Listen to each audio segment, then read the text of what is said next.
Hello, and welcome to the Grand Cinema Hotel, a podcast hosted by three friends who love cinema. I'm Nathan, and I'm joined by my two co-hosts, Gus and Alvaro. Tonight, you'll be staying in room 136, The Emptyman, this philosophical horror epic directed by David Pryor. So go ahead, get comfortable, and throw on that Do Not Disturb sign as we manifest this episode with The Emptyman.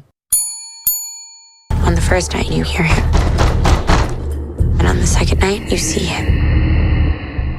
And on the third night? Well, on the third night, he finds you. The empty man, the empty man, the empty man, the empty man, the empty man.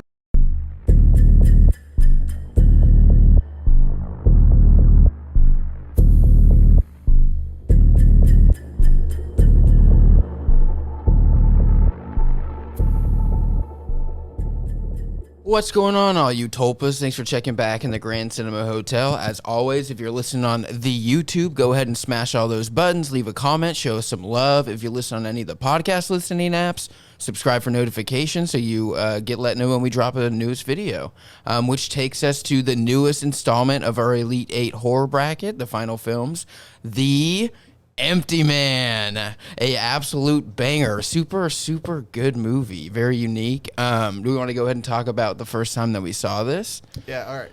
You want to start, Nate? All right, I'll start. You start. You tell us the first time. Okay, so the first time I saw this was on recommendation by, I think, both of you, I'm pretty sure. And I watched this by myself, and I was blown away, dude. Like, I really didn't know what I was getting myself into, especially after you guys kind of told me a little bit, like, it's really just this wild movie that never really seen anything like it. And I was like, all right, so I watched the trailer, and the trailer kind of had me like, all right, I don't really know what this is going to be about. And the movie it truly is an epic, you know what I mean? And yeah, I loved it the first time that I saw it. Can you go next, bro? Yeah, so I think this does have like that trickling down effect. Gus recommended it to me, so I watched it, and I was pretty blown away too. I do agree with you that I think in a weird way it's an epic, even though it's only one of them. It's these last three episodes that we did are all 2 hour 30-minute like movies, and maybe that's why a little biased. There's a lot for us to get like thrown in that amount of time, but this this movie came out of nowhere. And I just really, every time that I've watched it, I start appreciating it more and more. Nice. So Nate saw it through you, and you saw it through me. Who did you see it through? Some filmmaker on Twitter started talking about it when it first came out. His name's Josh Lobo. But, much like this movie, we have followed the theme of, like, ideas going down the wire. You know what I mean? Like, in a meta sense, we've treated this movie almost like The Emptyman in real life, where it gets passed on from person to person. I remember, one correction to the story is that you saw this, Nate, before you even knew me. Okay, like a few weeks before, because I remember when I first met you, I was like, oh, I heard you watch The Emptyman. Yeah, that's right. And it was like something that kind of connected us without even us knowing it, So I just find that really interesting that we've become like disciples of this movie, like literally like cult members. We're like, have you seen The Emptyman? Have you given yourself up to him yet? Like, well, here's a bottle and go to the bridge. Yeah. You know what I mean? Start blowing, bitch. Yeah, seriously. But no, this movie really did come out of nowhere. I mean, the backstory behind its production and the director, let alone it coming out during the middle of the pandemic and getting absolutely destroyed, like losing as much money as you could possibly lose, and critics just not understanding it, because I don't get what really made a difference in the 6 months or 3 months or however long it took to get to streaming for a whole new crowd of people to be like, this movie fucking totally rips. embrace it. Yeah. But do you guys want to talk about the pre-production? It also had the issue with the merger thing, right? Oh yeah, this is my favorite Disney movie. Yeah, exactly. Right? Because this was like the last film that Fox dropped before Disney acquired them, right? Yeah, it's almost like they wanted to purge themselves of all the evil, and they were like, here, let's put out The Emptyman, and then we're done with things. Yeah, like they this. basically just like kicked it to the corner, which I thought was kind of crazy. I saw the director, David Pryor, say that the cut that was released is not even a final real cut. Like, it's still a rough cut of what he actually wanted the movie to be, because it had been like bloated and was like 2 hours and 40 minutes, and then they cut it down to, I think it's like 2:06 or something like that. But I mean, apparently this movie's not even really finished either. That's or not crazy. His final vision of the movie. But you guys have anything to say off that? I think I'd love to watch his cut of it. I think maybe it'll give me not that even I necessarily need answers for this movie. I think that's why I like it, but I think it would just deeper dive into this, put me in that world for a little longer, which I don't know. I do really enjoy this movie, and I could take like an hour more for some reason. I don't know. The setting is just very unique.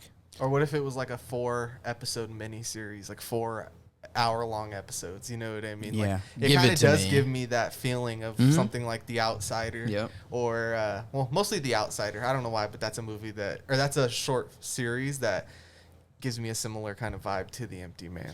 Just the fact that this is probably a rough cut, like that just blows me away, because it does feel like a pretty complete movie. I do think that there are some things here or there that maybe you have to kind of rewatch to, really understand what's going on, because this movie it's a lot. Like it really is. And it's trying to It is, yeah. It's very philosophical, and it takes like, just a lot of different things, and I don't know. But I also just think that it's kind of crazy that, like, I know we talk about a lot about how a lot of like original movies and stuff are kind of almost looked down upon nowadays, or aren't given like the limelight like that we think that they should, which is why we do this podcast, And the fact that like you have one of these movies, I consider it to be a phenomenal horror movie. Yeah. I can see a lot of people, maybe not thinking that it's one of the greatest to come out in the past 10 years or anything, but it is a really good movie.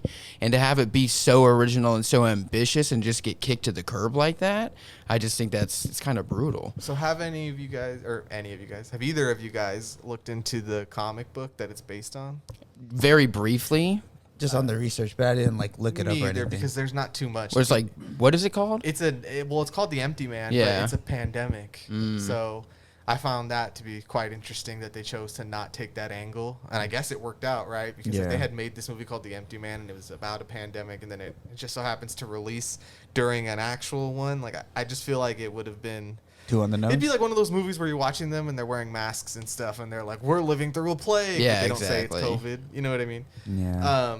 But I feel like that was the proper choice to deviate from the source material, because from what I've seen, I don't know if it's got these same like deep, like philosophical or like honestly like cosmic themes about it, or if it's more of like a zombie type weird outbreak thing. So That's I interesting. like that they took this other angle, deviated from the source.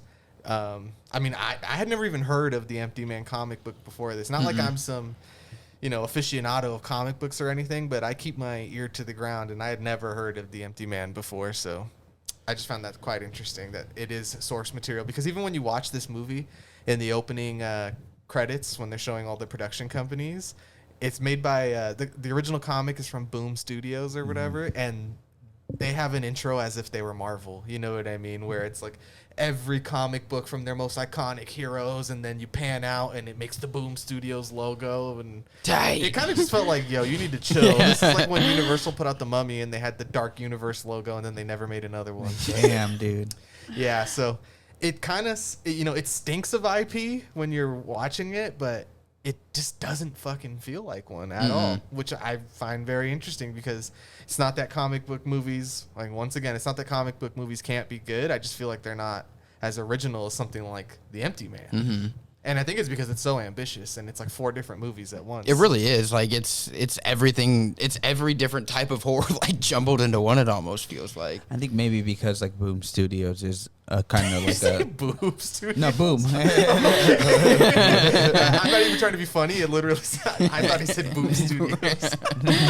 Boom Studios is Okay. kind of like a minor studio too, you know what I mean? Yeah. So I guess some of the stories that they get are kind of more on the creative side. They're not from like years of comic books like Marvel or DC. So maybe that's why it doesn't feel as IP-ish as the IPs that we do have, because a lot of the IPs that we have are kind of like decades old, at least the Yeah. popular ones. So then this kind of maybe is like a decade old at most, you know what I mean? And I think that's why it has kind of like a refreshing take on even the fact that the comic does take place during a pandemic is kind of like a newish kind of like take that I've seen like More comic recently books. with Yeah. zombie outbreaks and things like that. Exactly. A couple years ago when we were collecting comics here and there, Do you remember there was like a new run of Power Rangers comic books? Yeah. I think those are Boom Studios as well, because I think that They Boom own- acquired them. Yeah. Right. But so they're pumping out all types of different stuff, but I just thought it was so funny to see the logo treated in this like grandiose way. Like, Yeah. Oh wow, Marvel this or is a Boom movie. Oh shit! I didn't know this was Boom. No Let me kidding. buckle in and grab the popcorn. Oh yeah, this is the 5th installment. Look at the 5 other You didn't movies. see The Empty Boy? Yeah. Okay, well then never mind. You're not gonna understand this. And the director himself too, David Pryor. Big shout out to him, because much like Night of the Hunter, I was thinking, what if this guy never makes another movie again? Because this movie was a colossal bomb, right? It wasn't really highly received, or well received, I should say. Not much backing, right, or marketing for this movie, and he doesn't even really get the final cut or even an opinion on it, really. Yeah, that's crazy. And then I was reading an interview of him this morning, and he was saying that when the movie came out, they didn't even send him a link of the movie. Like, he had to just go find it too, like everybody Jesus. else. That's So, brutal. Yeah, I don't be surprised if this guy never makes anything again, like on this level. I know he's doing a TV, like one episode of a TV show that Guillermo del Toro's like producing or something like that. Interesting. But even when you check on his IMDb, like the upcoming projects, most working directors, you'll see like 5 or 6. But Yeah. this guy, it was one movie and that TV show. That's crazy. So, and if you know anything about movies, just because it says it's in development doesn't mean it's ever going to happen. That sucks, dude. Like, because when I was looking at him, David Pryor, it seemed like he's produced a few things. Like, he's a producer on Captain Phillips and on Benjamin Button and stuff like that. And then to finally get your opportunity to do this big-ass movie, and then it just, not even by the fault of your own, because it really is such a good movie, but just, kick to the curb and potentially fuck your career up, like, that sucks. And I believe he's in his 50s too. So to get that shot so late and then not know if you're going to ever get another one it's disappointing, because it's such an interesting movie. I saw that he really made a name for himself directing the special features of David Fincher's movies. And if you've seen The Emptyman, you can smell the David Fincher on it from a mile away, right? Like the aesthetic, especially the aesthetic and the look and the tone of the movie is all David Fincher, which is not, if you're going to rip someone off, that's a good one to do. You know what I mean? Like, a guy who's making some of the great American movies of the past 20 years. But, yeah, it makes me sad that we might not ever get anything from him again. Me too. And the only reason I said Night of the Hunter is because it was on our horror showdown. It is also known as like one of the few directors that I can think of that only did have one movie. You know what I mean? Usually, other directors will sneak in a second one or a third one. It's really Or it hard could be for like them 15 years down the line or something like that. Exactly. Which I remember when you first told me about this movie, that's what kind of drew me to it too, because you had told me a little bit about this stuff that you had read, that he kind of made this movie knowing that he was only going to maybe get one shot. So it was to him like, I got to make the one shot worth it. And I don't know, to me it really worked. I see that energy in the project, Yeah, because this thing is definitely taking risk, and it's ambitious and it's bold, and honestly, it's a horror epic. Yeah. You know what I it mean? is. And few of the movies on our list were truly horror epics. Like, I think when we did the bracket, I made the mistake of saying The Emptyman was the only one, but honestly, like, The Wailing is. And how could you not say The Exorcist is one, know? Or like Silence of the Lambs is definitely an epic movie. I would think so too. But to me, this is one of the best, and I truly believe that too. Like, that this is a deserving spot in this showdown. No, I agree. I think it's one of the most interesting movies I've seen in the past five years. It's easily one of the most unique, especially for a horror movie. Like, I just think it hits like it's what we like. You know what I mean? Like, it doesn't remind me so much of these things, but it's kind of got that same energy of like something like Twin Peaks, where it's so much ambiguity and just these bold ideas that you don't really know if they're going to pay off. And then it also kind of reminds me of like M. Night Shyamalan a little bit. It's just it's got so many. And you said David Fincher. Yeah, it's got so many spices. You know really what I mean? does. Like, it's like a big stew, and you just keep throwing in this stuff, and you're like, okay, well, I like the look of Fincher. I like some Shyamalan stuff, and you're just mixing that pot, and honestly, it's a cosmic some gumbo. H.P. Lovecraft in there, like, for real. I was like, just about to say that too. I will say that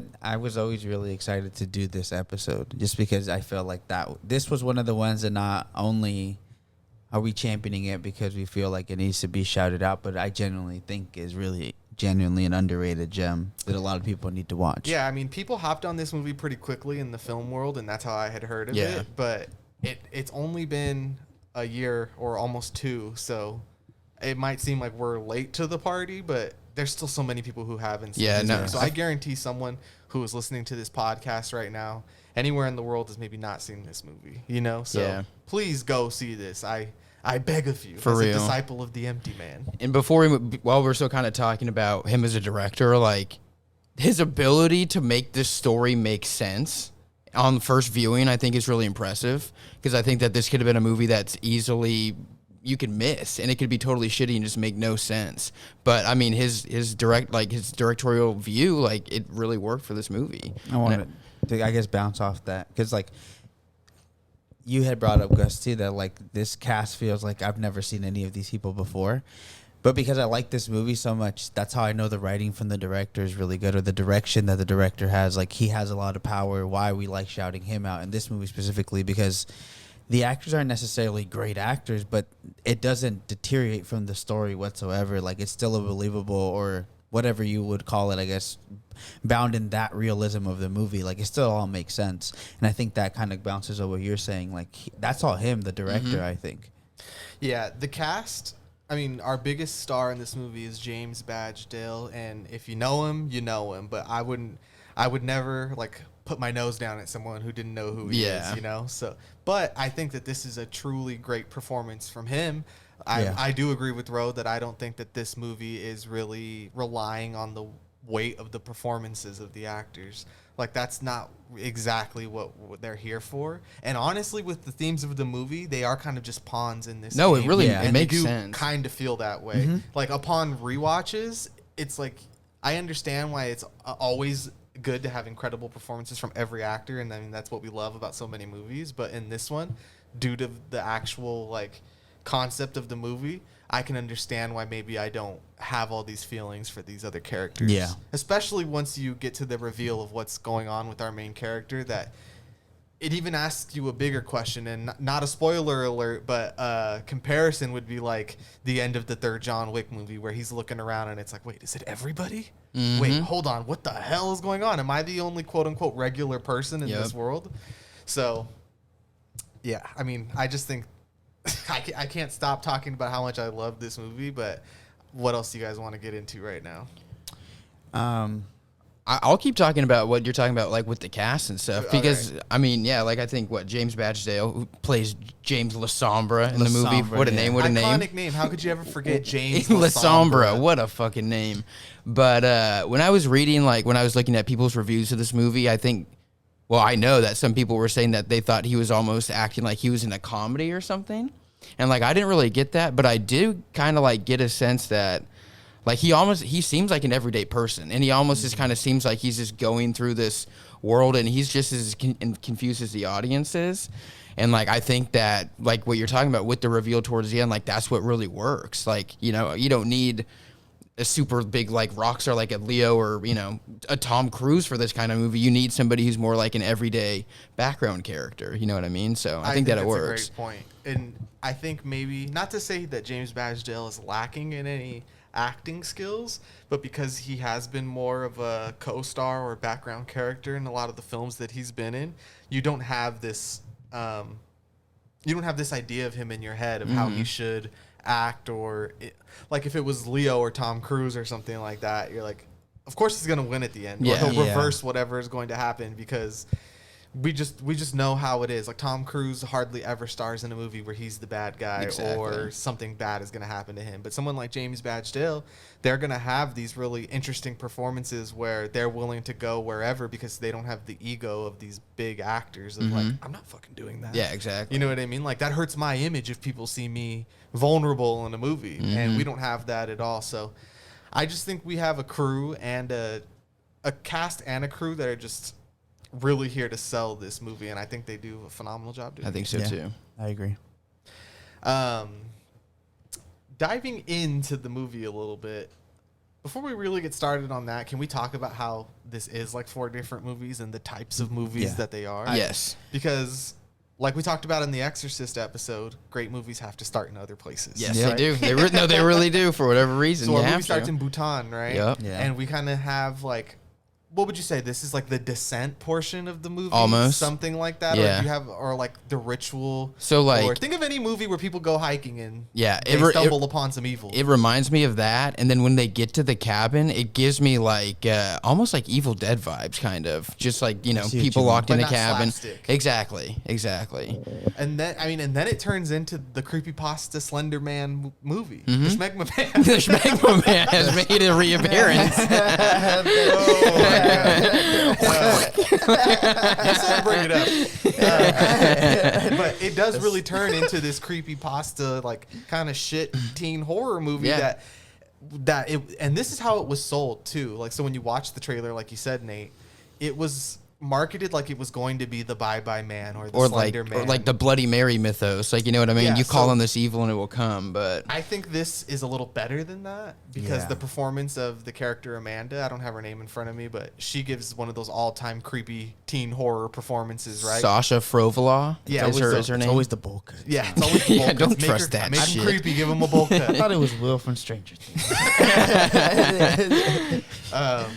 I do agree that she does a really good job. Yeah, so she carries that section of the movie, which probably is like the lesser of all of the parts of this movie, right? She really lays out a big foundation of like what philosophically this movie is about. And I think on the first watch, you're just kind of like, what the hell are you kind of talking about? This is an overwhelming first watch. Oh, yeah. Where I think it's surface level enough to give you the reveal of like, oh, okay, I understood what happened, but I'm not going to pretend I know what tulpas and Right. thought plus concentration plus time and manifesting and all of those things. Schmegma Man. Yeah, the Schmegma Man.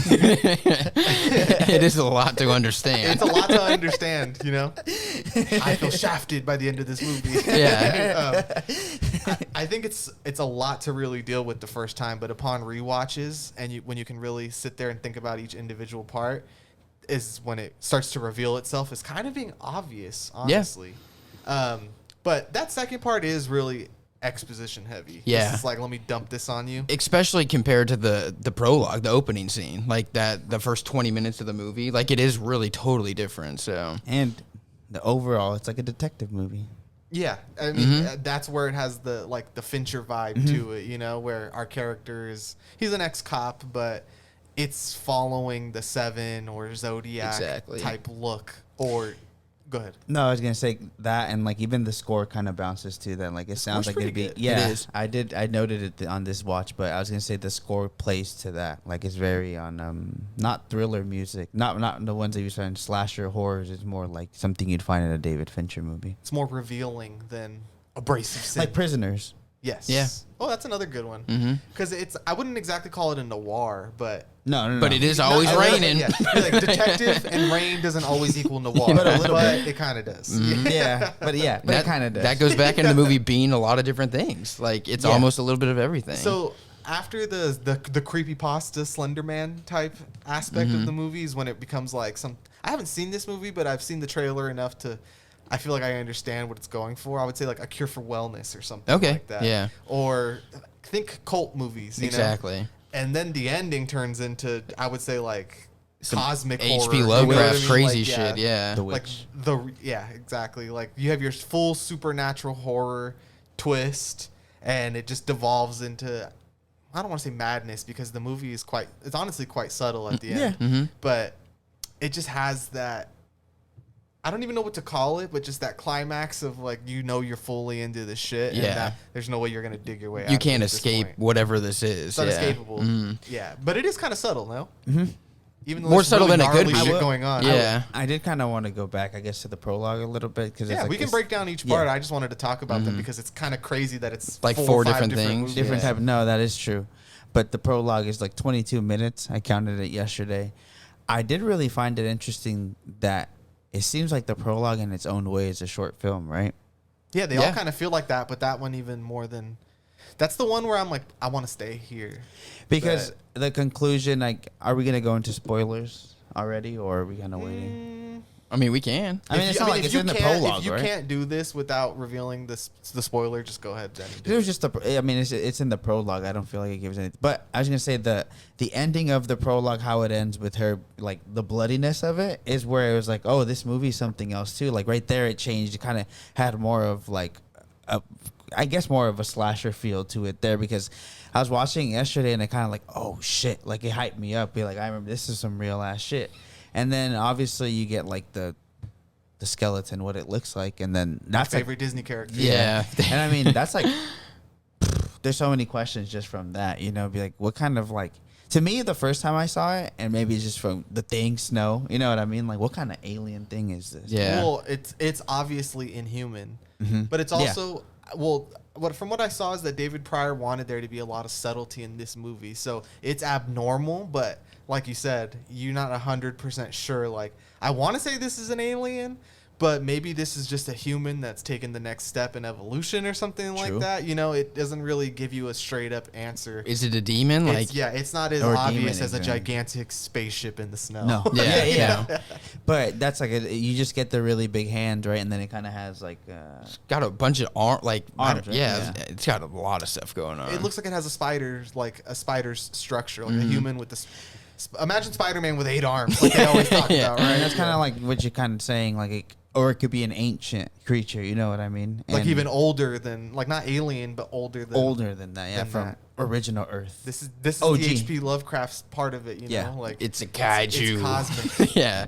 And it just kind of, you guys were talking about like it's a hiking movie for a lot of it, and then he just kind of falls into the hole, and then that's when shit starts really. You know what I ticking. thought about that section, and I like that you brought up the short film aspect of it, like it feeling like a complete film in 22 minutes, is that it takes what Midsummer does in 2 hours and it condenses it into like 22 minutes of the full point. of what's going on, the reveal, all the shit, you know, where Midsummer is like egging you along the entire movie. This just 22-minute sequence does what an entirely great film can do in 2 hours. That's a great point. And it really does, like that prologue, that 22 minutes is some of the best like atmospheric horror I feel like that we've had in a while too. Thanks. Like it really is incredible. Just the reveal with him, and then I mean just the shots of him standing out in the snow, like it just really is unsettling.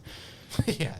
We kind of get this idea that maybe it's like a Grim Reaper type entity, but we never truly get a reveal of what this entity is at all or where it came from, which I find interesting, and it leans into the H.P. Lovecraft, the unknowable, because that's the scariest Exactly. thing. And that's the craziest part is like, do the people in the cult even really, the Pontifex Institute, like, do they even really know what it is? Like, I don't think that they do, but they're aware that there is something going on and they want to be part of it. That's where I guess we talked about this earlier, but our main character being confused, I feel like it just makes so much sense, because it feels like everybody doesn't really know what the fuck is going on. Like, and then some people are just completely like, what's the word I'm looking for? Like, they just have their mind straight. They don't know what's going on whatsoever. They're not even worried about that type of stuff, because the game is kind of left up to like teenagers, you know what I mean? Like what it is.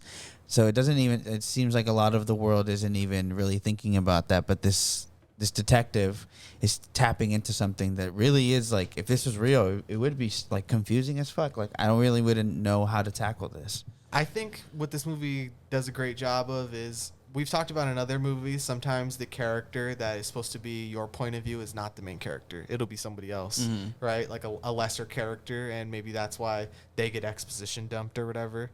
But in this movie, I feel like you don't realize until the rewatch that the protagonist is also your point of view. Like, I didn't feel that way until I had seen it a second time, where I just felt like I was an outsider. But then the second time, I feel like I am supposed to be in the main character's shoes, and I'm just as confused as he is. Like, because he is an ex-cop, I just feel like us as movie watchers already start making assumptions in our head. Like, okay, well, he's an ex-cop, so he's probably going to have somewhat of a grip on this.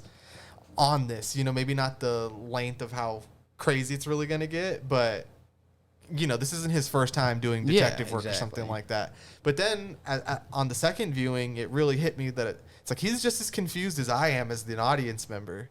And I find that really interesting. I just think it's so different from what we usually are getting in horror movies. I agree. He's a very interesting protagonist. Yeah, I think so too. And I always like those movies that use the protagonist for the audience to be a vessel with them, like, you know what I mean, and go through it with the protagonist. Like, I feel like it allows you to get even more invested. And I think all James LaSombra. Yes, finally.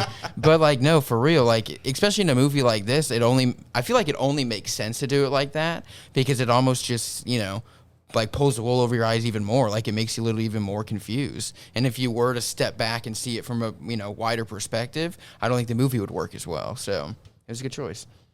Yeah. Can we move off the prologue? Are you guys good on that? Yep. Moving into the Slender Man version of this movie that is next. I think what it also does to make it feel like a teen movie, it's like it's a bunch of actors who you've never seen before, right? So it feels like these kids are all kind of first timers. They all look very young, which is important to me at least. I don't like watching 29-year-olds pretending they're 15. Yeah, exactly. This part of the movie is where I would say the atmosphere changes too. Like, it doesn't become as ominous as it does just feel more jump scary. Yeah. And I I do agree. think that this is somehow the weakest section of the movie and kind of my favorite too. It's like you said earlier, I think that this point of the movie is a lot of the exposition, and it lays out a lot of the foundation of what this movie is going to be about. And then after this, when it moves on to the next few parts, it pulls that back and just kind of takes away the exposition, I feel like, and just throws you into the events of what's happening. Because, like, you listen to, like, the first scene that, what was her name? The girl? Amanda, yeah. When she has that conversation with James, like, and she's talking about, like, the solipsism, like, philosophy, and basically lays out, like, how do you know that you're not the only person that's actually here, kind of thing. Like, that really is, like, the foundation of what this movie is about. Like, you can only trust yourself, and everything else could potentially not. And then you also get the feeling, you're like, why the fuck are you talking about this? Like, why is this such a thing? And it just kind of, you know, kickstarts what's going to happen. But it's a little heavy-handed. It's extremely heavy-handed. But like I said, I think it works because I think the movie steers away from that, and you almost kind of forget maybe. And then towards the end, you're like, oh, fuck. Like, you said that, you know, 2 hours ago. So. But it makes sense that it's heavy-handed once you get your payoff. You know what I mean? Yeah, and that's the stuff that, like, in a weird way, her acting that way is what makes you, even the first time you're watching, but this feels weird. Exactly. Like, she's talking like that, or it doesn't really feel like, because the rest of it feels like it's like another movie on the bracket, like Fear Street-ish, like the high school parts, like these are just kids that are victims to the overall plot. But it's also playing, like, the environment it creates is also just uneasy, and it just doesn't seem for a while that anything is actually normal in this place, and it just kind of comes off by the way that people, I guess the teenagers in this movie, act. So I think, like, what you said about Fear Street is a good example, where the friends in this movie are just disposable slasher bodies. Like, they're in a slasher movie, those kids. Yeah. Right? Well, it'll be a supernatural slasher movie, but, you know, Nonetheless. they're essentially going through Fear Street, right? Yeah. But the main character, she's on such a creepier level than these kids, where I think maybe that's why it doesn't feel real. Like, of all the characters in this movie, she feels like a movie character. Yeah. You know, where she doesn't, I think upon a rewatch, it makes it so obvious. You're like, okay, this kid is obviously up to something. How could no one smell this? You know exactly. She Like, reminds me of Barry Keoghan in The Killing of a Sacred Deer. She's the female Barry. just off. Yeah. Like, just eating off. spaghetti. Put them against each other at a table. Yeah, exactly. I want to see a version of My Dinner with Andre with those two. Yep. See which one Those taps two out first. characters. But yeah, like, it's just uneasy. Like, it seems like you know a little too much, more than you should. Or it's like you wouldn't walk away from this conversation in real life and think that this meant nothing. I'd be like, You'd dude, mention it to somebody. You'd be like, yo, did you notice your cousin's kind of acting like, weird? I don't think she's doing okay. But Like, has something happened? I will say the one thing, and because you guys talked about this part had a lot of exposition, this is where we talk about building our character up, and we kind of get a background on our character, and we get tossed all this info, and then you kind of get, like, some reveals about that girl's mom, which is that's later. But are you talking about? That's like the third. That's in the third act, the actual reveal of it. But yeah, but like kind of like their relationship is what I Yes. mean. The forming of the relationship and how you see that. Okay, maybe she's like that because her dad's passed away. Maybe she just reads a lot. You know what I mean? She's a smart kid. And then you kind of see the relationship that our main character has with her mom, and her mom looks pretty torn too, still from like what happened. And then we obviously get, that's what I'm saying, like kind of set up on his part that he doesn't have anybody either. And so then you kind of feel like there's this weird, like, I would call it tension, which maybe you're like, that's why it's awkward in this movie. Is like there's a lot of like things that haven't been addressed yet. They're like, it just seems like they have an awkward relationship, because at that point I think does she hold his hand or something? Is that the first thing she does? She like touches his hand or something. And Yeah. like boundaries. Yeah. We can talk about it before we move on. So our character, James LaSombra. LaSombra. What a classic name. It's right? it's Never incredible. Gonna forget. No, I know. I think it's so funny. It's almost as good as Benjamin Franklin Gates. BFG. So he's alone, like we mentioned. He lost his wife and his child to. It's alluded to early, but this isn't really too much of a spoiler. But they die in a car accident, right? So he's alone, and I mean, this is where the movie, like, I know I keep saying upon a rewatch, but the movie is so obvious at a certain point once you've seen it. You know, it's like he's alone. The movie's called The Emptyman. It's very important that he is empty as a man. You know what I mean? Yeah, It's yeah. like, oh my God, I didn't realize just how heavy-handed this movie really was in its symbolism. But it's funny because, like, the more and more, like, we're talking about it right now and I'm thinking about it, like, that heavy-handedness and all that exposition makes sense because, like, I'm going to try not to give any big spoilers right, like, yet, but that's literally what's going on. Yeah. You know what I mean? Like, they are, like, the bullet points that they are putting, you know what I mean? So it really does make sense, and I think, like, thinking about them, like, damn, it makes it even better. Yeah. I'm going to deviate a little bit here because this brought up, when we were watching it, this brought up an interesting conversation between my wife and I. So the way his family dies is in a car accident because his son has like a coin. He that fucking chokes on put a in- penny yeah, or some put a shit. penny in his mouth, right? Stupid. Oh, fucking kids, right? And a deer is in the way, and movie trope. They sacrifice themselves over the Yeah, deer, they right? crash off the side of a bridge or whatever. Jesus. And trigger warning to any vegans out there, any PETA lovers. Maybe you want to skip the next couple minutes. But my wife and I were talking about this, and she's like, I never understand if it was like between you and your child and a deer in the middle of the road, or like a rat, whatever. I'm not gonna get too graphic about it. It's not like we're pro animal murder or anything, but just this idea of that you would really sacrifice No. you and your child's life for a one deer that Floor couldn't get out it. of the road. Mythbusters tells you to floor it. Is that really what they say? Yes, No, there 'cause was. that's what I was gonna say. I think it's just human, like a reaction. It's like, that oh, fuck. something's in the way. I need to get out of the way. But I You're think also if you driving had a the 2-ton time, tank, so- if you had time to think, and that's what I was gonna. That's funny they bring it up. I didn't even know they did that. Oh, yeah. Like, I just Yeah. never thought. I know that, like, for example, if it's a moose, it's like crashing into a wall. But if I knew it would just tear it to shreds, I'd be like, I would do it. But I think it's a reaction too to like just want to not hit anything. Whatever, Yeah, I dude. mean, Like you're- hit you with the Jeep and turn you into Judge Doom. You Yeah. know what I mean? Yeah, I mean, it is just a human reaction. If you go to a baseball game and they throw a wild pitch, even though the netting's there, you're still gonna move Yeah. that Yeah, way, yeah. You know, it's just it really is human nature, but it's. I agree with you though. It's such an It's not a overused thing that trope. anybody With would your- do in real life. with your Like, wife. come on, bro, you're gonna sacrifice your kid for one deer. Like, I'm sorry. So if you're an animal lover, if that triggered you or anything, I don't mean to. I'm just saying. There's a few Think about like it, man. animal scenes in this movie that people, I don't think, the dog. You know what I mean? No dog Oh, was that hurt is though. true. Yeah, no No animals were hurt puppers during the were hurt. production of the show or during the podcast.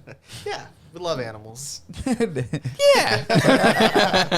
No, I'm serious. I understand that could maybe be offensive to some people, but I'm just saying. Just saying. Yeah, whatever. Because we wouldn't have an empty man if this deer wasn't in the way. Very True. true. Very true. I think we would, but Well, yeah. It's not. This movie is also dealing with themes of like destiny and stuff like Yeah, that. exactly. So if it was written this way, It really so was, yeah. Yeah. The script says so. the script says maybe in more than one way. You know. smack my man. Next person that says that gets muted, and it's me. No. Yeah, exactly. This person man. says what? Getting back to the second act of this movie, the second version of this movie. The second version of the movie. I mean, isn't This is the it second not? movie in this movie, The yeah. second movie. This is, I thought about this too with in regards to Malignant, that movie was also like trying to be multiple movies, and I feel Yeah. like the Emptyman is actually a way more successful. They version of capitalized doing on it that, way yeah. more than Malignant did. Sorry to bring up Malignant. I just have this weird itch in my brain, you know? Does the brain itch? I did want to start talking, though, about the cult aspect of this movie, because I think this is my favorite part. I don't know about you guys. I really enjoy it. So we find out about this cult because Amanda, the daughter, goes missing, right? Mm-hmm. And then we start to see this like string of grisly, I think that's a good word to use, Yeah. grisly murders, right? And we see the dead dog that you had alluded to, Ro. Sorry, guys. I know that's very touchy to people. But, and we also get one of my favorite scenes in this movie, which is the actual detective involved in this case, right? Fuck yeah. He gives one of the best line readings I've ever heard, which is, "We can't indict The cosmos." Which the first time I watched this, I was ready to just like tear off my shirt. Yeah. This is so good. That's Detective Villers, Woo, baby, played woo, by fuck Yeah, baby. like my review. yeah. The actor's name is Ron Canada, so pretty badass. Obviously his real name. Detective Villers, yes. I think this is where it really leans into the David Fincher look and feel, right? Like we see the police tape, we see the crime scene, we have the detective trying to figure out, like on a philosophical level, what this case means, and eventually this is going to lead us to the Pontifex Institute, right? Yep. Which is really where shit goes down in this And movie. we This meet- is the yeah. hub for the whole movie, Yep. really. This is basically the antagonist, really. Nate, you want to take over from here? Yeah. Wanna talk about this part? Yeah, I'll talk about it. So this is where, our main character goes to the Pontifex Institute, and we meet, what's his name in the movie? Arthur, played by the wonderful Stephen Root. I think that we're all kind of fans of him. I really enjoy him. He just knows how to pop up everywhere. He does, yeah. He always makes little, almost cameos. Like, he does a really good job in whatever he's in. But this is basically where we learn about this, it's basically a cult. Like, it really reminds me of Scientology in a way. And he's just talking about this wild shit, like just some super out there philosophical, like, shit, talking about, like, if you look into the abyss, it's going to look back, and asking questions like, can the brain itch? And just talking about all this weird stuff. And you see that this place has a pretty big following. And I think that's where even, like, as an audience member and as the main character, James LaSombra, like, this is really where the confusion sets in. You know what I mean? Yeah. So, I mean, even the clipboard that he receives with his, what would you call it? Like, not a waiver, but they're kind of checking him in, having him answer some multiple choice questions and stuff like that. It's Questionnaire. asking some weird stuff, Yeah. like you said, like, does the brain itch? And all of these just really deep questions that you don't really have yes or no answers, but I feel like it's to gauge you. Which I'm sure that's what cults do, right? Exactly, Is yeah. They look for people who would give these type of answers because, break it down a little bit. yeah, I mean, you have to have a mind that is able to be infiltrated to even end up in a cult for the most part. Right. Yeah. And we get what I think is a hilarious movie quote that is something that if you haven't seen this movie, you wouldn't even get why it's funny, but it's like, I grew up in San Francisco. This is something we get multiple times throughout the movie that makes just about zero sense. And also what I mean when I say it's a little Shyamalan is that right there, like that catchphrase where it's like, you've like fundamentally broken the rhythm that this movie had. Like, it's like playing Guitar Hero and you just did 10 perfect notes and then you're like, Yeah. and you hit one of those. Straight up. The way that line hits every time is like, you could tell this is the first time you've ever made a movie, right? And then you get once you later it on get the makes reveal, you're like, sense. oh fuck, You got did that me. on purpose, you son of a bitch. It's like the opposite of mid-sized sedan. Like, it works, It's like it punishes you for being. It's like exactly. I thought about watching Old the other day after the Emptyman. I was like, ooh, do I follow it up with this? Spare yourself. I mean, I can't spare myself. It would be my third time seeing Old. Old, it's long too, right? Oh, it's like, I think it's a couple hours. Do you know about movies? Yeah. Literally, that's gonna be us, dude. We're gonna turn into the guy from Old who's Straight losing his up. mind. Like, have you seen this movie with James Stewart? What is it called? Yeah. Does anybody know what it's called? That's Downhill Racer, sir. Oh man. Where were we? We're in the institute. In the I'm from San Schmegma, man. Francisco. Yeah, I'm from San Francisco. We're talking about the schmeg. Muted. I muted myself too. No, Okay, are you guys actually muted? no. one. Oh man. Yeah, we just start getting all this weird, like honestly hippy dippy bullshit, right? Which makes you wonder how much of this stuff you're passing by in real life, right? Where you're like, I'm so glad I never even had an inkling of like I should check that place out. And this institute becomes a place that James LaSombra will frequent as the film goes on. Like he'll almost like go out on a little, do some detective work and then come back to the institute, and then do some detective work and then go back to the institute. And sometimes he almost doesn't really have reasons, but he's drawn to it for whatever reason it is. We get that later on, but it reminds me of Batman. I'm not even kidding. Like the idea of like I'm gonna go investigate and then I'm gonna come back to go back to the Batcave. Go back to Arkham. You know what I mean? And yeah. Okay, I'm gonna investigate a little bit. Shit, I gotta go back to Arkham, and it really did make me think of the Batman for some reason. Which I'm on this like, damn, they should let David Pryor make a Batman movie. When he's standing up on the railing, like he's gonna go beat them all up. Yeah, like this literally feels like Arkham Asylum to me. Just the whole back and forth of it all. And I really do think that this point of the movie has kind of stopped being a horror movie for like 30, 40 minutes. And it's more of a mystery thriller with these supernatural, alien, like we'll never know. Undertones. Yeah, for real. I think during this sequence, my favorite part has to be when he goes out to the cabin. Oh, Camp Elsewhere.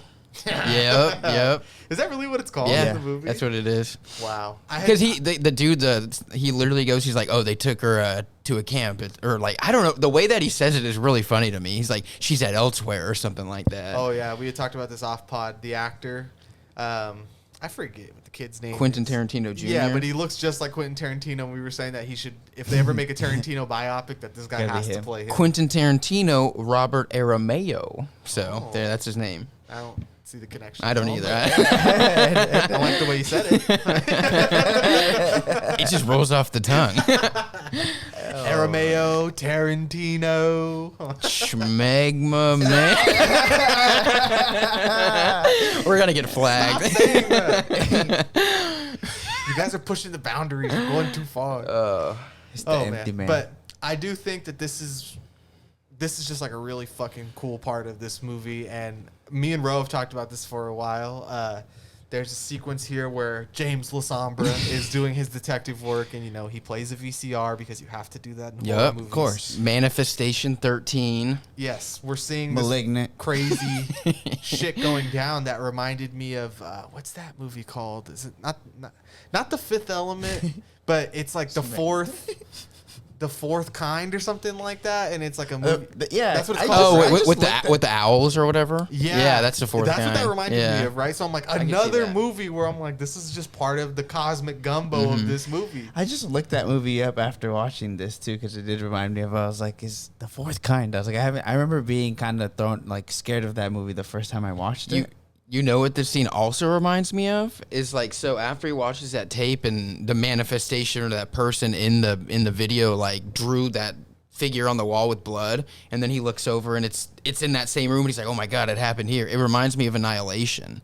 Oh, like when they're in the facility, that when they're inside the shimmer and they find the videotape and then she finds the dude in the pool, you know what I mean? It's like almost the same type of reveal. I feel like this movie is such a love letter to horror and thrillers and mysteries and stuff like that, and because that's pretty up there for us, that it's speaking a language that we understand. Yeah. And like, I've seen something just like that. So it's not that I don't think we mean to be comparing it to so many other things, but when you've seen as many horror movies as we've seen, you can't help but notice. It's a visual language where it's like, I know you've seen what I've seen, and I know that's what and it works. From. Yeah. Yes. It You're works. taking the best parts of the things that we all like that movie, The Fourth Kind. Like you're saying, that's not like, when I was a kid, terrifying. Yeah. I loved watching that with groups of people. That was it was a fun one. Yeah. But if you really think about it, like that movie kind of sucks. Yeah, It's super mid, yeah. But that is what works, is those like VCR found footage type, like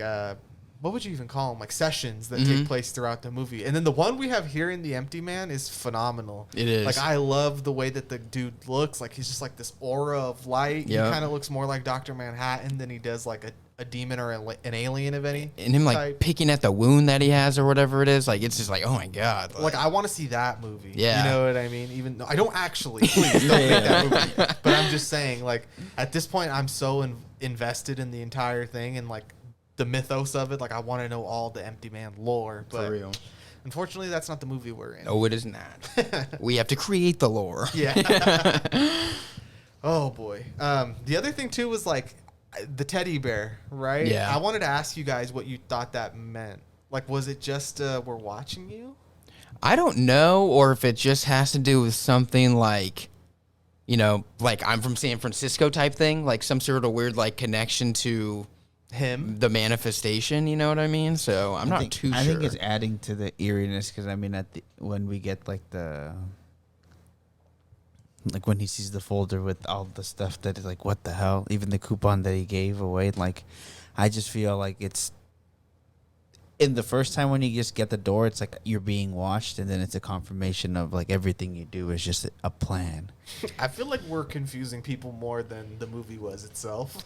Maybe. So I think, can we try to do a rough timeline really quick Yeah. before we move on of the stuff, like the order of the things that take place? Mm-hmm. Because like all the things that Ro just said, we haven't brought any of those up. So when you're watching the movie, yeah, it makes total sense. But as someone who, if you haven't seen this, it's like, what are they talking about, right? Yeah. I guess Okay, so. so it starts off with the Bhutan stuff, Mm-hmm. right? And then what? We have the birthday. Yep. Or, okay, so when we first come upon James, He's at the LaSombra, Mexican he's at a restaurant. Mexican Yeah. restaurant, and It's his he has a birthday. birthday coupon, which you know is going to be important later. This is where we meet Amanda after she starts, you know, Dropping some philosophy Some on our truth guy. bombs on Yeah, him, you know what I exactly. Some mean? heavy shit. and he's confused at this point. Eventually, she goes missing. Right? They do some bad things on the bridge. Yeah. We learn that her Summon and the her friends Emptyman. have summoned the Emptyman. So what we mentioned earlier about her friends, like maybe they don't even realize what they've done, right? And that's how come this is kind of like a creepypasta movie too, because the teens know about the Emptyman, but they don't truly know about the What's implications really that's going gonna on, happen. yeah. They know the mythos of the Emptyman, and then we get like the cues that there is something out there actually in the bridge. Like when these kids are doing it, we do hear stuff, right? Yeah, we only hear stuff. Yeah, on the bridge. And then, you know, one by one, our teens get slashed off. You Yep. know, it's a slasher movie. Amanda is missing. Yep. It leads us to the Pontifex Institute. So I just thought it was important to kind of To lay it out. lay out a small timeline. And then because there's so much. There really is so Yeah. much going on here. In the Pontifex I guess that's where I was, right? Like what he finds out in the Pontifex, and that's Yeah, kind of like- where we were at right now. So and a then- lot of murder has taken place. There and a has lot of been. mystery has ensued at this Sure point. has. Yes. And then that basically takes us, because then James LaSombra converses with one of the, you know, members of the cult and basically finds out that Amanda is supposedly at Camp Elsewhere. Or so he thinks. And that's where we are now. So, and that's where he finds the tape and puts it in the TV. And then, dude, This is like some crazy this is shit. this is some truly scary shit right Yeah, here. this is a lot. This is one of my favorite parts of the movie, honestly.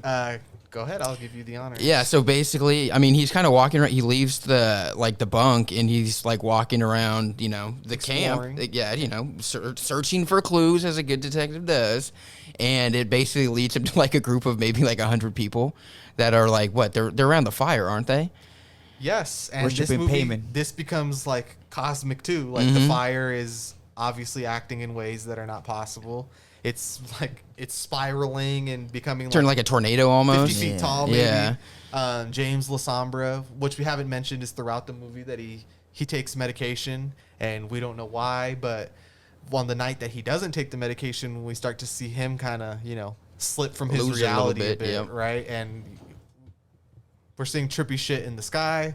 So we're starting to really like devolve at this Yeah, point. we are being distanced from what we know as reality for sure. I feel like. Reality is melting away at this point, and it's only going to get worse from here. Yeah, and basically, then what ends up happening is all these people, they see him, and they start like moving towards him. And he's got to get the hell out of there. And it's choreographed too. It Like, is. It feels like Thriller. No, you know what I mean? Like it's- when they're slowly coming, like It's one step at a time. Very creepy. Yeah. My favorite part about that is that, you know, usually in in horror movies, the character, I don't know, they either try to fight it or they try to do something. He's like, yeah, no. He just starts running the I'm opposite getting the way. hell Yeah, out of exactly. here. Yeah. I mean, and again, just kind of makes it be like, that's exactly what I would do. Yeah, it's believable. Yes.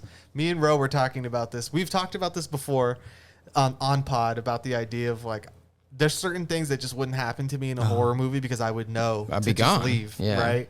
But then there's other things that are so random, just you're a number in a hat that got picked, and it's like, well, that sucks that it was you. But the other day, me and Ro, after like a long session of us recording, we were hanging out in his car, and a car pulled up next to us, and then a car pulled up directly behind us. So like we were trapped, and within 5 seconds, we're like, let's just get the fuck out of here. Like, I'm sure it's nothing. And it was nothing, because when we tried to back up, the lady didn't realize that she had blocked us in. But we're like, I told him too, and I was like, see, this is why we wouldn't die, because it didn't take us 5 minutes or, let's just see what's going on. Something sketchy happened. I'm like, out. Let's just go. Yeah. Because why do I need to find out what's happening? I don't need to know. I'm like the I'm cool bird. with not knowing. I'm like the bird, Yeah. you know, when you get close and I'm flying away. Yeah, I'm no. out. Unlike the deer, right? Exactly. What is that? What's going A on? deer hearing a piece of wood crack 2 miles away and running away. A deer in the headlights when a 2,000-pound tank is coming at it, just standing completely still. How you doing? Like, Yeah. no. Yeah, no. So we knew to get the fuck out of there, just like James LaSombra. You know Yep. what I mean? He does something that I would do, which is like Yeah. smart. Let's get Yep. the fuck out of here, bro. James the Shadow. That's Yeah. James the Shadow LaSombra. That's how he escaped. Codename Shadow. yeah, exactly. It takes us back to our detectives at this point, right? Which also gives me the question, what is going on here? Because we're going to get to our reveal soon, but how do people know who James LaSombra is? You know? That's one of the questions. I don't know. I don't really know if they do. Is it a plot hole, or I don't know if you it's don't really think of it so much as a plot hole? I don't necessarily think about it as a plot hole because I mean of the reveal itself. Like, how do we I don't know. Like, is that really happening? Yeah. Like, I don't know. Like, that's the question. I really am not sure. I think a big part of this movie is it's really happening, Mm-hmm. right? Because you end up you find out that a lot of what he has personally been involved with has not taken place. You know what I mean? Or it's not like in any records that anyone can find. Right. So it's starting to unravel this thing that we've like been dealing things with the entire more and more things are starting to not line up. Say what you got to say, because I think we need to make the reveal soon. It was the same way that you just said in John Wick, 3. Is everybody in on this? Yeah, It's right. it's the same exact feeling. That's So- what I wanted to Some say. Truman Show vibes. So he visits the detectives. We have another scene with them. They're telling him that they think that, he's probably fucked this whole thing up because he's gotten involved and he's not a cop anymore. And then eventually this does lead. Eventually he is led to Amanda, right? Mm-hmm. And he finds her in the hospital. And this is another clue that things are really starting to unravel, or like who is exactly involved in this. Is he speaks with the nurse, and she's just giving off the ultimate Twin Peaks vibe. For you know what real, I mean? yeah. Where it's like, I'll answer your question with a Yeah, question. exactly. Yeah, or a simple answer that could be taken 4 or 5 different ways, right? And we find out that this whole time Amanda has been, what would you say, she's like the Caretaking? puppet master of the Yeah. entire thing, Yeah, really. she really is. And yes, she is taken care of, which is a reveal that we see Paul, who's from 1995, Fine. and what Nate is talking about is like, oh shit, 2 hours later it mattered. Yeah, exactly. Yeah, for real. Right? And then our final piece of this reveal is that James LaSombra calls Amanda's mother, and she doesn't know who he is, and she doesn't know what the fuck he's talking about. Yep. And we start to get our pulsing screen, the effects coming too. Yeah. And we realize that none of this is fucking real. None of this right? happened. Yeah. No, it was he was literally manifested to be a carrier for the Emptyman. He is not a real person. So in our entire journey, Paul has been the empty man now for 25 years or whatever, ever since Bhutan. Yep. And it lets us know that is what happened to him for sure. He became a vessel for the empty man. Now, James LaSombra has been manifested, Yeah. which asks even more questions, because It's Paul crazy. is real, but James LaSombra is not. But they do bring that up because they're like, we couldn't keep waiting for because bodies are gonna die. Yeah. But we could, if we manifest one, then it's it's. Okay, you want me to kind of go into it and break it down? Hold on. Okay. Yes, I do. But why do they need to manifest somebody when, like, the questions it leaves me with is, why would you need to manifest somebody? Because it doesn't feel like Paul was special. It feels like he stumbled across it. And is it because of the situation that he's been in the hospital this entire time that nobody is there for it to get passed on to him? So I think it's like the thing. I got you. So, I think I okay, have an go ahead. answer. Okay, so like what they always talk about, like the manifestations that they were trying to do never worked because they were missing, like, I think she says it's like fear or pain or something like that, and they never incorporated that into these characters' backstories. And the empty man latches on to, like, you know, like the abyss inside of a person. So I think that when Paul, like, we got that little backstory in the prologue that he is kind of tortured and he has, you know, issues, and he does go to that dark place. And so I think that's why when he stumbled upon, like, the tomb or the grave of the empty man or whatever, that's why it latched onto him. And the people in the Pontifex Institute, like, we really never do get the reveal on why they want the empty man. They just know that it is like this connection to some sort of higher power or whatever it is, right? And they said even before Paul, they hadn't had a vessel for like 500 years or something like that. So instead of just waiting around for somebody to come along and be this, The right person. the what do they call it? Like a radio tower for them, basically. A tulpa. They wanted to figure out how to create people so they're always going to have a vessel for the empty man. So do you think the manifestation is separate from the actual, like, religious practices of the empty man? Or do you think those, like, that they are hand in hand, or that the manifestation and all of this, I don't even know what to call it, right? Like the alchemy power? or whatever? Yeah, like- is that something that they had to seek out separately? Like, that's what I've always wanted I to don't know. I would assume, like, I would just assume in this world where there is this power where, you know, the empty man latches on to these manifestations so easy, it probably has something to do with, like, you know, the same energy from whatever dimension or realm or wherever the fuck they're from, I would guess. But, yeah, I don't know, dude. That's always been a big thing for me, is that, are these two things separate, you know? Like, is it only because of the empty man that they even have the ability to manifest, or is that something they, like, sought out on their It's own? because they subscribe to the lifestyle. no, but really, it's almost like I would guess yes. Yeah, it's like because they believe, because they're the Pontifex Institute, they almost like the empty man is like their god, so they get like the powers from that, and then we get the formula of how to create something, and like it's just in this world. That's how you can create something. It doesn't make sense. Obviously it doesn't make sense here. Time plus concentration plus, what is it? Thought Smegma. equals flesh. Equals bullshit. But no, like, this is seriously, like, to me, one of the craziest reveals, because I'm usually not the biggest fan of, like, oh, it was all fake or it was all a dream. But the way that this movie did it and really laid out everything, and like we were talking about earlier, like all this exposition that Amanda gives James in the very beginning, it makes sense because that is literally, they're creating him. Like, they are building his story, and she is putting these thoughts into his head to get him to, you know, open up or empty himself for the vessel of the empty man. And then I did want to say it also, that's where it makes sense to how our main character has been acting the whole time. He's acting like somebody who was born 3 days ago, and which is what she says. And like, his life was what we've seen as the audience, and kind of like how you said, we are him in a way, because there is actually no life before the movie starts, and there isn't after that reveal either. Everything is part of the plan. So we saw just his like life. him, we are only living through these 3 days, and then we've been manifested into something else. Basically. And it's crazy, too, because then James pulls out a gat and shoots Paul in the head and blows him away, and he basically just... Well, he lets the empty man inside of him, basically. That's what I'm saying. It felt a little exorcist-y. Dude, that shit where was it's like, take me that instead, shit was where- insane, dude. I love that scene where he's running down the hallway and then the empty man whips out his tentacles and like climbs inside of him. It's crazy. What I love about this on a filmmaking, like, technical level is when he's driving back to the hospital, and then you see from that he's driving through the hospital, like the editing and the cross cutting that they use and all of those. I don't even know what type of techniques these are that they did this with, but him driving through the hospital, I was just like, oh, this is hard. It's so cool. Yeah, no, it really is. I love that. And then, yeah, like you said, Nate, the empty man monster crawling into him. I think this is really, I don't want to say cheap, but where the film really is going to, like, lay into what it lay into that stuff because it hadn't been for like the past No, it really hour. hadn't. Yeah. And then kind of, I don't want to say devolves because it makes it sound bad, but just turns into Evolves. batshit madness. Yeah, you know what I mean?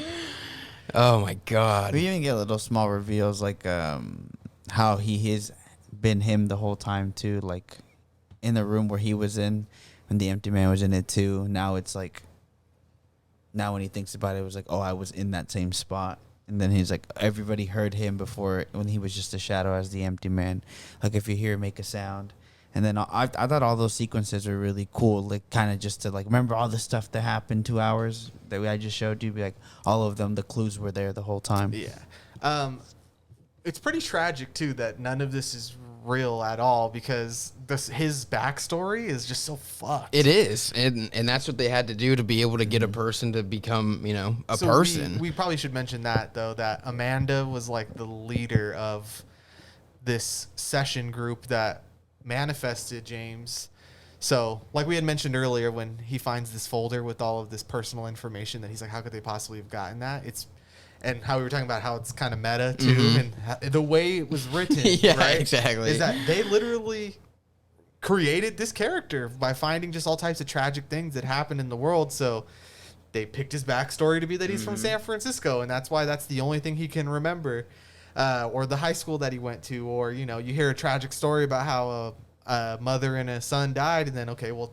That's was what his happened wife to and him. kids, Yeah. You know what I mean? Like, it really is so creepypasta. But No, it is. It works. It hits so hard, yeah. Thinking about it now, it's like that. The reveal and the ending is almost very similar to Suspiria. Like, Yeah. like you know how we're talking about how It was there me wasn't all along. they were like, it Yeah. wasn't a mother for a long time, so they had to wait for Susie. But then here it's like they made Susie for, and it's like, I just thought about it now after how we kind of describe it. Be like, those two movies are really similar, and its reveal of like what's actually going on. Honestly, the more I think about it, the movies that made it far in our list all kind of are somewhat similar to each other, where it's like it's become very obvious what kind of horror movies we like. Yeah. You know what I mean? I will say that I was having a conversation with Nate before this about the two last films, but that they also seem the most plausible. Like obviously, like besides, like obviously the slasher, there's a guy running around, but all the other ones where it's like this monster that kind of doesn't make sense. It's easier to detach yourself from it. But when it's something like like the Empty Man does seem something very like. Yes, it's creepypasta-ish, but it seems a little bit more grounded in reality. And obviously, The Winner is like the most grounded in reality. So I will say, like the top 8 more. It seems like 4 of them at least seem like the most plausible of this ridiculous, obviously horror premises. Yeah, no, I agree with you. I mean, like just like the fact that like all this like this philosophy is not made up for the movie. Like Yeah, this exactly. is taken Cult. from real things, and like ideas that have been around for like tulpas and stuff have been around for like thousands of years. Correct. The idea of them, at least. The director was saying that he kind of thought that would be an original idea because he had the idea in 2016, right? So this movie took like 4 years to come out. But that Hereditary and I forget what other movie had also mentioned tulpas, and he was You fuckers!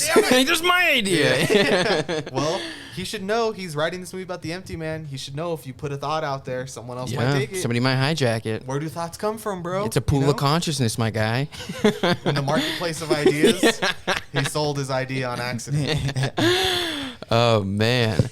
But I think that's why this, like you said, maybe that's our bias, but that's why this movie made it so far. And the fact that it could be 4 different type of tropes of horror movies and still successfully work is the reason why it stands out to me. You know there are probably some crazy fuckers out there that are trying to do this right now. You Yeah. know what I mean? Like people really probably do try to manifest, things. They're real. He's got an online following, real niche types. Yeah, exactly. 500 followers. Fringe types. Yeah, Fringe exactly. I mean, go on Reddit /cults. Yeah. Hey guys, if you guys want to join my tulpa, Exactly. we're gonna manifest somebody tomorrow. You'll get some DMs for sure. That is like what interesting though is you know how we talk about how giallos is because it's like yellow books, like that's all it meant, like cheap those books, stories. yeah. But then like there's gonna be a genre for like the Babadook and the Empty Man, and it all just comes from derivative of creepy pastas and taking the best stuff of like what makes it creepy, right? And I think that's what this movie does really well. It takes a story that could otherwise be very simple or not too relatable or kind of dumb in that way, and kind of gives it the sci-fi-ish thriller detective twist that I do just fully credit the director for. You know, I think that's why I'm way more interested. I hope one day he gets his chance to do his director's cut. Yeah. And I'll be there to watch it. So I'm looking at our list, right? And I know Ro feels certain ways about Malignant, but I would honestly say Halloween is the only movie on our list that wasn't, it feels disrespectful to say, but like super ambitious. You know what I mean? Like it feels like the ultimate indie movie, right? Where they just knew they couldn't do certain things. Exactly. But all of our movies that we really love, a huge part of them is that they're so ambitious and they take so many different chances within one movie. Like, I don't know. The more I think about it, I'm just like, this list, now that I'm looking at it, makes sense. It does.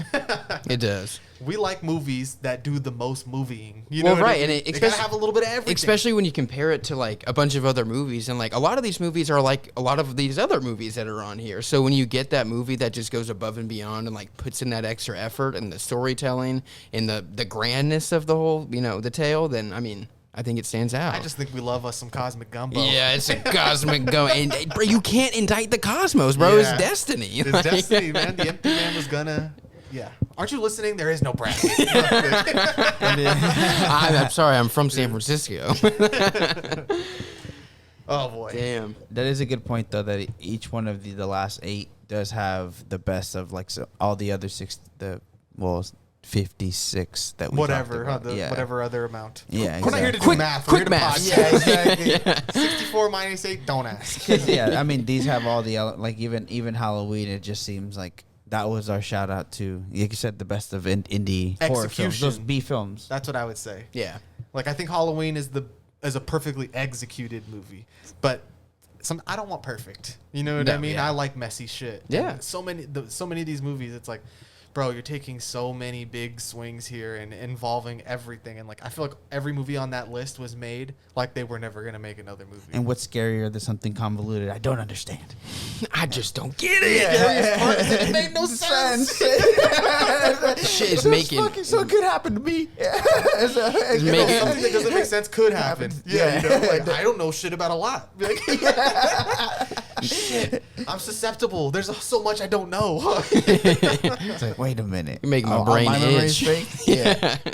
I know, right? It just asked that basic question. Maybe we're just the target demographic, you know, of like hits joint. What if like we're not real, bro? Yeah. You know what I mean? Like, oh, The Matrix. no. What if this is all a simulation? That's pretty deep, right? Yeah, exactly.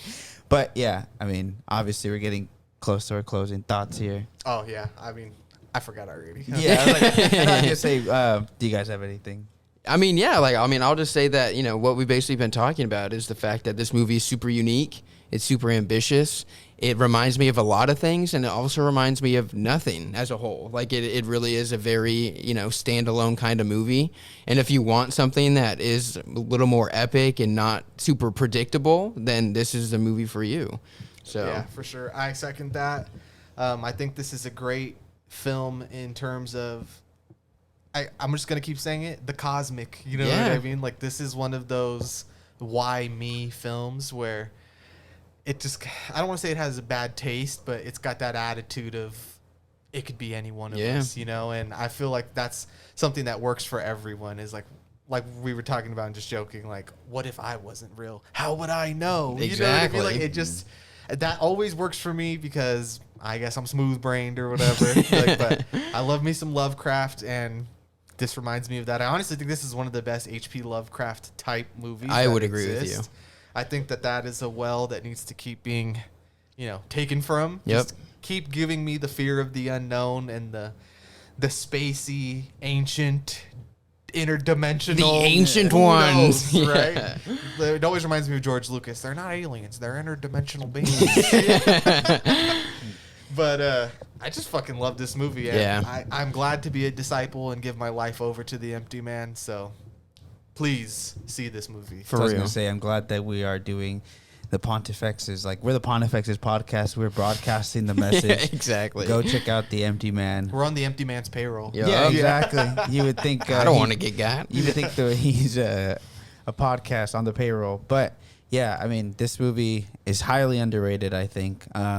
I'm very interested to see years down the line if this gathers more of a following.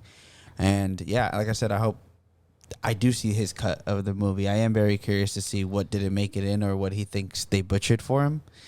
And I just wish this would have done better so we get more stuff like this, but we'll have to see if time will tell. Sometimes it's a gift and a curse. You know, a movie will do good, and then everyone will try to copy it, and then you just eye roll every other version of it. Exactly. So who knows? Yeah. I mean, I'm bummed that this movie didn't get the, recognition in pop culture that I think that it should, but I'm happy that this movie exists. So. And if you made it this far, please go watch this movie. Yeah, if you haven't seen it, you're crazy. Come on. Do not be an empty man. Watch the empty Yeah, man. I can't believe this movie manifested itself. Right? For real. Like, it does feel like that. Honestly, David Pryor's not even a real person. Yeah. No offense, David Pryor. But yeah, it feels like, who is this guy that just all of a sudden I'm a writer director and I make this crazy ambitious movie and then I disappeared. Fade into the off wind. into oblivion. Yeah. I used to work in Fincher movies. Yeah. Who is he? You ask David Fincher, who is he? I've never met him. Exactly. Who? Yeah. I'd be like, wow. But yeah. David Pryor is David Fincher's Gabriel. He's a parasitic twin that they removed and he has no memory of. It's his pen name. I just woke up and there's just bonus features out here. Yeah. Cracked its head after Mank came out. You know what I mean?